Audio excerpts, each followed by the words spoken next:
Bonjour, bon week-end, bienvenue en Normandie pour votre émission Dimanche en politique. Notre invité ce midi est habitué à commenter la politique et l'actualité de manière générale. Depuis cette semaine, il le fait sur sa propre chaîne de télé, une chaîne qu'il a lancée sur Internet. Le philosophe canet Michel Onfray, notre invité ce midi. Bonjour. Bonjour. Nous sommes également diffusés sur Facebook, je le précise, pour des commentaires de nos internautes. Chenu est avec nous. Bonjour Chenu. Bonsoir Franck. C'est un moment historique. Alors, regardez, alors la radio, ça a été un moyen fantastique d'entrer en résistance, mais il va falloir maintenant se mettre à la page. Maintenant, c'est la web télé, on pourra dire ici quand. Voilà, on va en parler justement. Et ici quand? Ici les Normands, du moins, puisque vous revendiquez votre appartenance à cette grande région qu'est la Normandie. On va parler de cette actualité, le lancement de cette web TV. Vous en aviez ras-le-bol du culte de la petite phrase et du sniper prêt à tout pour faire le buzz. Je vous laisse la parole dans un instant, mais on va voir justement ce que ça donne. Le lancement de cette web TV, c'était il y a quelques jours. Puis, Pas du tout. pour le média, votre média du moins. Non, je produis pas des livres pour aller à la télévision ou à la radio. Je produis des livres parce que je défends des idées, je crois à des idées. Et puis, accessoirement, on m'invite ou on m'invite pas. Mais j'ai fait une trentaine de livres pour lesquels on m'a jamais invité. Les livres publiés chez Galilée, je continue à les publier chez Galilée. Non, moi je n'écris pas pour passer à la télévision, il n'y a pas de problème. Pourtant, vous avez vu beaucoup à la télévision, vous avez beaucoup entendu sur les antennes de radio, et c'est un peu pour ça vous en avez un peu ras-le-bol, ras-le-bol d'être la victime, d'être dénigré, comme vous le dites, dans certaines émissions grand public. C'est pour ça que vous avez créé votre canal sur le net. Ça coûte cher la télévision, donc il faut que ce soit rentable.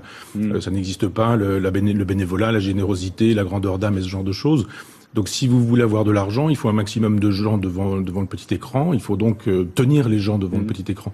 Et on ne tient pas les gens avec de l'intelligence, de la raison, du raisonnement, de la démonstration. On les tient avec des petites phrases, avec des vacheries, avec des saloperies, avec des comiques, avec des guignols, avec tous ces gens qui vous poussent à la faute, qui essaient de vous envoyer au fossé, parce qu'après, on ne va garder que la petite phrase. Et puis finalement, on va réduire votre intervention à juste une petite phrase sur laquelle on va faire de la polémique. Et en fait, vous aurez pensé 3 secondes que vous aurez pu faire avancer quelques idées. Et ça n'aura pas marché. Donc cette télévision, elle est faite justement pour qu'on puisse prendre le temps. Je dis pas, c'est pas un pluriel de majesté, mais parce qu'on est une vingtaine, ce sont les amis de l'Université populaire qui s'y trouvent, et on prend le temps de dire les choses.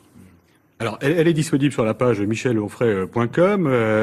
Certains disent, voilà, c'est Michel Onfray qui se met en scène. On y trouve un résumé, même tous ses cours, d'ailleurs, de l'Université populaire qu'il a créé en 2002. On trouve toutes les vidéos de ses passages dans les médias. Il se met en scène. Vous savez que ces critiques, vous les avez entendues depuis le lancement de cette télévision, votre télévision sur Internet. Qu'est-ce que vous répondez à ces détracteurs ? Je les invite juste à se connecter pour pouvoir parler et dire des choses justes, pour éviter la calomnie, le mensonge et les trucs habituels. Il y a 20 personnes sur cette télé. 20 personnes. Les gens qui font des médias tout à leur gloire, ils invitent pas 20 personnes. Ils passent pas les cours de 20 personnes. Ils ne donnent pas des tribunes à une vingtaine de personnes. Donc les gens qui disent ça font la démonstration qu'ils sont pas allés voir. Ils sont même pas allés cliquer pour voir comment ça fonctionnait, puisque depuis une dizaine d'années, on filme le cours d'un certain nombre d'intervenants et ces cours-là sont désormais en ligne sur ce média. On découvre justement quelques tweets que vous connaissez. 4 euros par mois ou 40 euros par an, trop cher pour ce bavard. Je rappelle quelques commentaires qui sont apparus sur la toile juste après le lancement de cette web TV. Il est très très bon pour la critique de ses collègues philosophes passés et contemporains, mais beaucoup moins enclin à l'autocritique, ou alors ce philosophe de comptoir ne dépasse rien d'autre que lui-même. C'est tout ce que vous avez choisi là. Non, c'est il n'y a pas d'autre chose. Alors, comme vous n'avez pas regardé la web TV, vous n'avez pas non plus fait le travail qui consiste à dire que c'est 10 centimes d'euros par jour. C'est beaucoup, 10 centimes. Hein.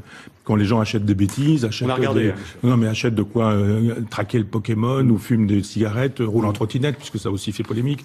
C'est quoi? Ça doit être 300 euros une trottinette. Regardez combien de trottinettes ça fait, tout ça, hein, de demi-trottinettes ou de morceaux de trottinettes. Donc oui, on peut effectivement faire cette remarque-là, mais vous voyez bien que ce bavard, etc., on est dans l'insulte ou la quasi-insulte ou dans le mépris. Moi, je suis pas tout seul dans cette affaire. Vous savez, un truc comme ça, c'est lourd. Il y a une dizaine de personnes qui travaillent dans une boîte de production, et ces gens-là, il faut les payer. Moi, je travaille toujours bénévolement. Je sais pas ce que font ces gens, mais je travaille toujours bénévolement. C'est toujours gratuit. Je suis pas payé pour faire ça. Je suis pas payé pour faire des plateaux télé, hein, même si je contribue à vos audiences, et je le sais. Je suis pas payé pour plein de choses. C'est-à-dire, sur 10 conférences faites, il y en a à peu près une qui est payante. Les autres sont gratuites. Ça fait 15 ans que je fais l'université populaire gratuitement, Alors, bénévolement. justement, parlons de non, mais ça, l'université jamais personne. populaire. On ne retient jamais les tweets disant la gratuité, le bénévolat, c'est extraordinaire. Le jour où il y a un travail d'équipe et où on demande 10 centimes d'euros par jour pour justifier le travail Est-ce des que ça gens. aurait pu être gratuit, justement? Est-ce que Non, ça c'est pas aurait été possible. C'est pas possible. complètement gratuit? Mais oui, c'est votre télévision elle est payante. Les gens qui la regardent, ils payent une redevance. C'est combien la redevance? Donc c'est normal de payer 40 centimes. Moi, j'ai demandé à ce que ce soit gratuit. On m'a dit, mais nous, on peut pas travailler gratuitement. Toi, tu peux travailler gratuitement. Mais il y a une dizaine de personnes qui rendent la chose possible. Je ne peux pas demander à ces gens-là de travailler gratuitement. Sinon, Est-ce que vous êtes censuré, sinon les mêmes justement auraient fait des trucs en disant que j'étais un esclavagiste et que j'imposais le travail gratuit pour le culte de ma propre personne, etc. Est-ce que vous Truc contrôlez habituel. tout ce qui passe justement sur la web TV de Michel Onfray? Parce qu'il y a une boîte sûr de que non. production parisienne qui vous diffuse, qui a un regard sur le produit. Non, pas un regard sur le produit. Ce sont des gens qui travaillent sur ce que j'envoie. Ils me disent pas c'est bien, c'est pas bien, faut dire ceci ou faut dire cela. Simplement, il y a un moment donné où il faut des caméras, où il faut des éclairages, où il faut du maquillage, où il faut de l'électricité, où il faut un ordinateur pour envoyer tout ça. On a tout ça à Paris qui arrive sur le bureau de gens qui travaillent ça, non pas pour travailler le contenu idéologique, mais pour faire de telle sorte qu'entre le moment où on attend le démarrage de l'émission puis le moment où ça démarre, il faut couper, tailler, monter, etc. C'est ça. Si vous Ça, c'est pas toussez- votre travail, c'est pas ce qui se passe c'est à le Caen. travail Ça, de c'est le gens travail dont c'est la des équipes profession. parisiennes. Et D'accord. c'est une équipe parisienne et je ne peux pas demander à ces gens-là de travailler bénévolement et gratuitement. Et si les gens trouvent que je suis bavard, ils n'ont pas besoin d'aller s'occuper de ce média. Il y en a qui vous aiment il y a bien, plein Michel d'autres. Onfray. Hein, Oui, non, preuve. mais c'est pas ceux-là que vous avez choisi. Vous me demandez de choisir le commentaire des gens qui ne m'aiment pas. Donc je vous Oui, dis qu'ils ça peuvent fait faire partie autre du débat chose. et de l'échange. Vous le 10 connaissez bien. centimes Vous d'euros connaissez par jour de ce notre jeu-là. civilisation. Si vous pensez vraiment, ça fait 2 ou 3 médias que je fais. La première question, c'est un média tout à votre honneur, tout à votre gloire. C'est en gros le complexe de la Corée du Nord. Et puis le deuxième commentaire, c'est mais dites donc, c'est payant quand même. 4 euros, c'est beaucoup. Bah, c'est même, je vous dis, 40 euros dans une année si vous prenez un abonnement. C'est même pas 4 euros par mois si vous le prenez sur l'année. 10 centimes par jour. Si vous pensez que l'actualité de cet événement, c'est de me faire dire qu'effectivement je suis une espèce de clone de Kim Il-sung et que ce qui m'intéresse c'est uniquement de me mettre en évidence et de faire surtout beaucoup d'argent avec ça, bah, on est mal parti. Alors, on va parler des cours de votre université populaire, université que vous avez créée en 2002 suite à la qualification, on le sait, du Front National au second tour de la présidentielle. Chaque semaine, ce sont des centaines de personnes qui vous suivez au théâtre des Revues de Saint-Clair. Il y a une pause qui va s'opérer là pendant quelques mois. Il y aura une grande séance de rattrapage, après ce qu'on a entendu dire, en juillet prochain, ça sera au Zénith de Caen? Non, c'est pas une pause. On m'a gentiment fait savoir que là où je faisais mes cours, je n'étais plus bienvenu. On m'a demandé là aussi de payer. Pour le coup, c'était pas 10 centimes d'euros par jour, mais c'était 25 000 euros par an. Et il fallait que je trouve 25 000 euros à donner pour pouvoir travailler gratuitement. Ces gens-là n'ont pas considéré que je pouvais, puisque je travaillais gratuitement, être hébergé. Donc quand on m'a dit, vous faisiez 21 séances, on pourra plus. Il faudra réduire la voilure. Cette année, on me proposait dans cet endroit d'en faire 5. Donc effectivement, je me suis dit, si on veut me tuer, on peut pas mieux faire. Est-ce que je me suicide ou est-ce qu'on trouve autre chose? Et avec Joël Bruno, qui a entendu parler de cette affaire, moi j'ai dit, Le maire de arrête, Caen, si vraiment le maire de Caen, si vraiment je suis si peu désiré, c'est pas un problème. Je suis désiré partout. Il y a plein d'endroits où je peux faire cette université populaire. Et on me donnera, il y aura des ponts d'or à Bordeaux, chez mon ami Denis Mola, ou ce genre de choses. On me disait, venez une semaine, on va faire ça. Je le disais, il y aura une grande université populaire en juillet de l'année prochaine. Et c'est pas une séance de rattrapage, c'est juste pour expliquer que quand on est gentiment poussé à la porte, il y a juste des gens qui vous disent non, ce serait très bien pour la Normandie que ça continue, notamment Joël Bruno, et on a trouvé une formule particulière puisque je vais tout faire sur une semaine. Il va y avoir deux séances par jour. 28 heures, je crois, de cours en continu. Oui, voilà, il y aura sur une semaine, 14 juillet compris, des cours entre, je sais plus exactement, 11h et 13h, et puis je crois 18h, 20h. Et ça durera du lundi au dimanche, et ce 2 fois par jour. Je te laisse, je vais à l'UP. Oui. Charlotte Corday, elle a raison. Écoutez. Donc c'est pas une séance de rattrapage, c'est juste le fait qu'on a été obligé de trouver une autre formule. Il y a 1000 personnes à chacun de mes cours. Les lieux sont pas divers et multiples sur Caen qui peuvent accueillir 1000 personnes d'un coup. Donc avec Serge Langeois, on a trouvé cette formule, avec le maire de Caen aussi, et puis avec Hervé Morin qui souhaiterait pour le coup donner une autre dimension à l'université On va populaire. parler de Normandie dans un instant, si vous voulez bien. Nous sommes à 8 mois de l'élection présidentielle. Vous ne serez pas candidat. Certains vous l'avaient demandé en 2002. Vous aviez même passé ce que vous appelez un examen de passage avec des gens mouvance de parti de gauche, c'est ça? Ça s'est pas produit, justement. Vous n'avez pas été sollicité pour 2017? Ben non, je n'ai pas le culte de ma personnalité à ce point. Donc, effectivement, j'ai le culte des idées, des pensées. Je pensais que je n'étais pas capable de faire ce genre de choses, donc j'y suis pas allé. J'aurais pu flatter mon ego, comme quelques-uns auraient pu l'imaginer. Mais simplement, j'avais pas envie de rentrer dans cette arène où faire de la politique pour aller au présidentiel, c'est faire le guignol quand on n'est pas susceptible d'être élu. Et puis quand on est susceptible d'être élu, c'est faire de la surenchère et mentir. Donc j'avais pas envie de jouer le guignol. Mais est-ce qu'on vous verra justement apparaître d'une manière ou d'une autre dans des commentaires de cette campagne présidentielle, dans les médias? Oui. Est-ce que vous continuerez à véhiculer cette idée qu'il ne faut pas aller voter? Je véhicule pas l'idée qu'il faut pas aller voter, je dis que je n'irai pas voter. Donc après, les gens, ils sont grands, ils font ce qu'ils veulent, mais ceux qui ne votent pas actuellement, ils se sont pas dit, je vais écouter Michel Onfray puis faire comme lui. Et les abstentionnistes aujourd'hui sont majoritaires, je vous ferai remarquer. On ne le dit jamais dans les élections, parce que chacun fait le malin en disant j'ai gagné, l'autre dit je n'ai pas perdu, comme etc. Mais les soirs d'élection, il y a toujours un chiffre qui est essentiel, c'est le chiffre des gens qui ont voté blanc ou nul, voire le chiffre des gens qui ne se sont pas déplacés. Et ça, c'est majeur. Je fais partie désormais, effectivement, de ces gens qui pensent que de toute façon, c'est une palinodie de démocratie que cette élection où on sait très bien qu'au bout du compte, on fait semblant. Vous dites en fait, on va changer de président, mais on va pas changer de politique. Voilà. Donc moi, je prends le pari. Réinvitez-moi après les élections, vous verrez, la personne qui se trouvera élue président de la République défendra exactement les mêmes options de politique étrangère, de politique internationale, de politique intérieure, l'euro, l'Europe, le marché, le libéralisme, etc. Et on se sera fait peur en estimant que peut-être Marine Le Pen pourrait être élue, et puis on aura quoi? On aura Juppé. Elle vous fait peur, Marine Hollande, Le Pen? Mais Marine Le Pen, elle a dit beaucoup de bien d'Alexis Tsipras, par exemple. Et Mélenchon aussi. Et personne n'a dit, tiens, regardons ce qui est devenu Tsipras avec Syriza en Grèce. C'est devenu quoi? C'est devenu quoi? C'est fort en gueule qui nous disait on va faire plier tout le monde et qui nous disait moi, vous avez vu, je suis sans cravate et quand il s'agit d'aller prêter serment, je ne prête pas serment sur la Bible. On a dit oh la gauche elle est extraordinaire. Et puis quand il a fallu négocier, ça a donné quoi? Aujourd'hui, c'est un toutou. Tsipras, c'est un toutou. Ils ont renoncé.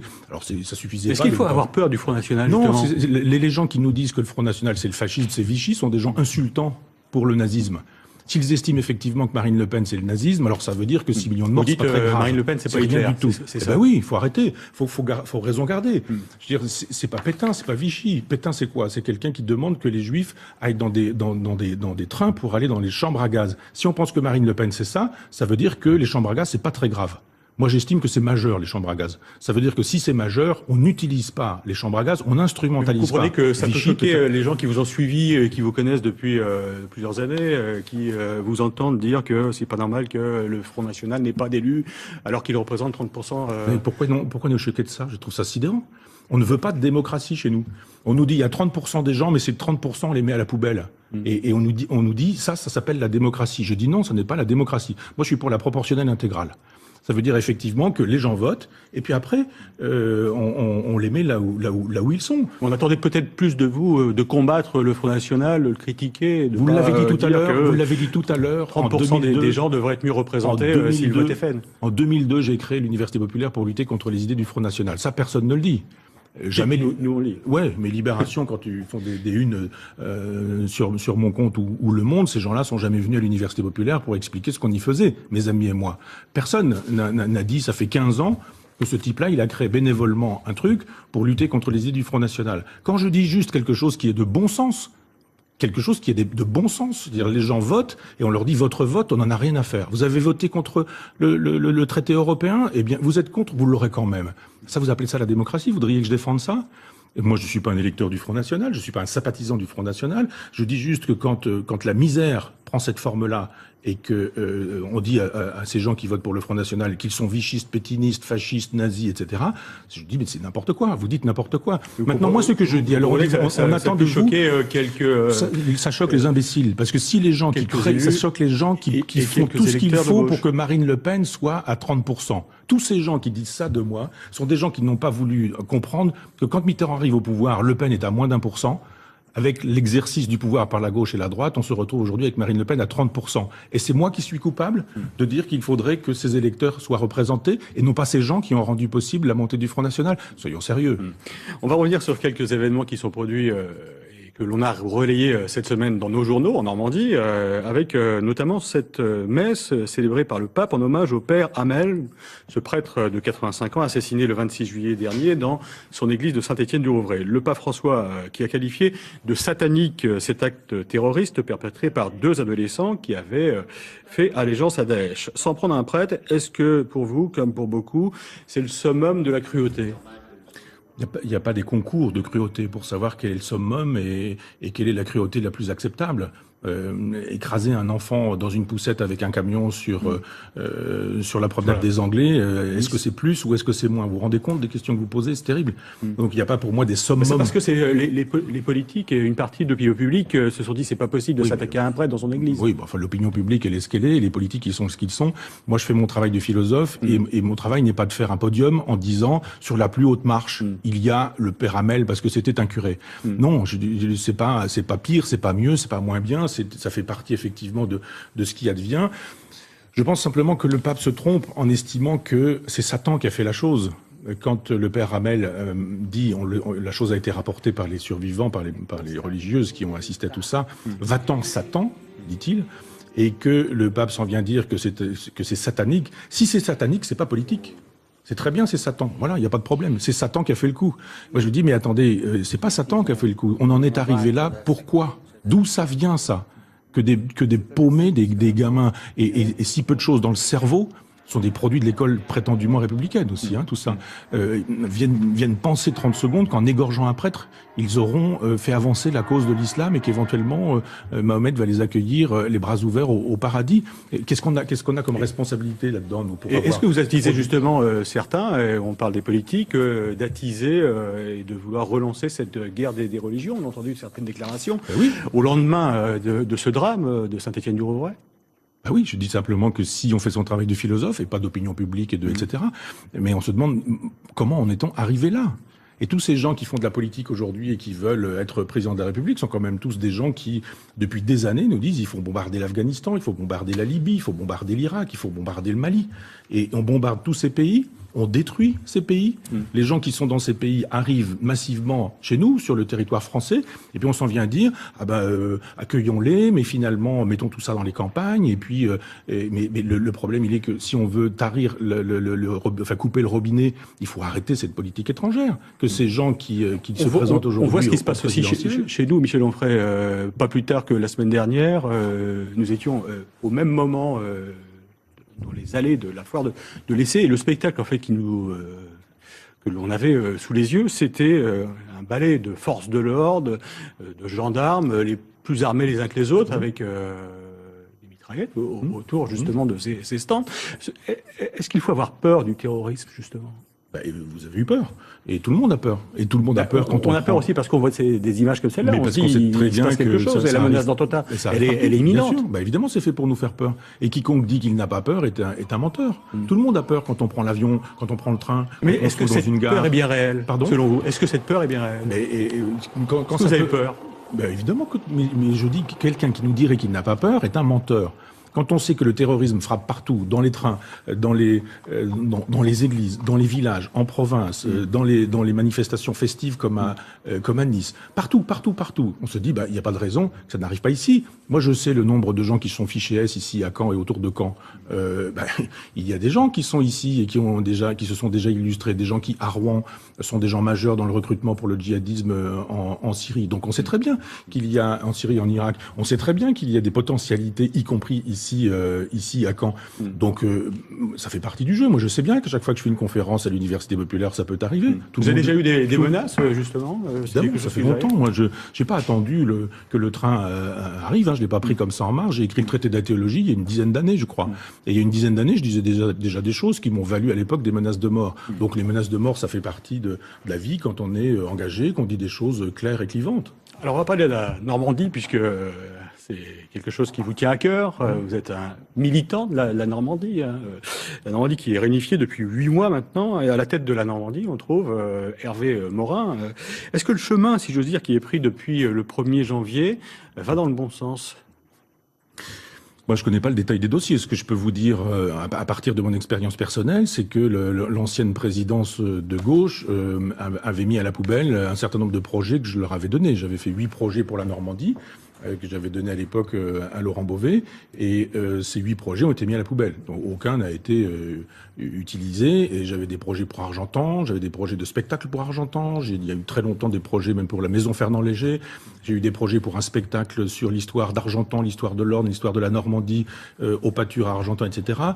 J'ai eu un projet de rapatrier l'Université populaire du Goût à Caen, etc. À chaque fois, la gauche m'a dit non. Est-ce que la Normandie est sur de bons rails? Parce que c'est ce que dit justement le président de région. Je réponds que quand Hervé Morin est arrivé au pouvoir, il m'a dit, écoutez, vous êtes important pour la renommée de la Normandie en dehors de la Normandie. À chaque fois qu'effectivement je fais des conférences au Japon, en Inde, en Amérique du Sud ou en Afrique ou en Amérique du Nord, il est question de Caen, de l'Université populaire de Caen, de ce qu'est Caen, etc. Et pour une fois, on sort de Caen et les plages de débarquement. Mais quand vous allez à l'extérieur, justement, on vous parle de Normandie réunifiée, on a compris qu'il n'y avait plus qu'une seule grande région. Non, on me parle de l'Université populaire de Caen. C'est ça, oui. Et donc, je dis, mais si on peut parler de Caen pour autre chose que pour les plages du débarquement, c'est très bien qu'on parle des plages du débarquement, mais c'est du passé. Et on est dans, pour le coup, le mémoriel. Et on vit sur le passé. Moi, ce qui m'intéresse, c'est le présent de la Normandie et éventuellement le futur. Et quand Hervé Morin dit, mais vos projets nous intéressent, on va vous aider à les réaliser, je dis que moi, en ce qui me concerne, oui, effectivement, ça me change la vie, parce que il y a quelques mois, il était presque question de mettre la clé sous la porte de l'Université populaire, et là, on est parti pour un projet beaucoup de... Il vous a proposé de financer en partie l'Université populaire, de vous accompagner? Oui, on a le projet à Caen, d'une université populaire en dur, dans un bâtiment où on va pouvoir faire un lieu qui puisse fédérer et puis qui puisse permettre de rencontrer des gens et de faire se rencontrer des gens avec un restaurant, avec un café, avec une salle d'exposition, avec une maison d'édition où nous éditerons ou rééditerons des textes sur la Normandie ou concernant la Normandie.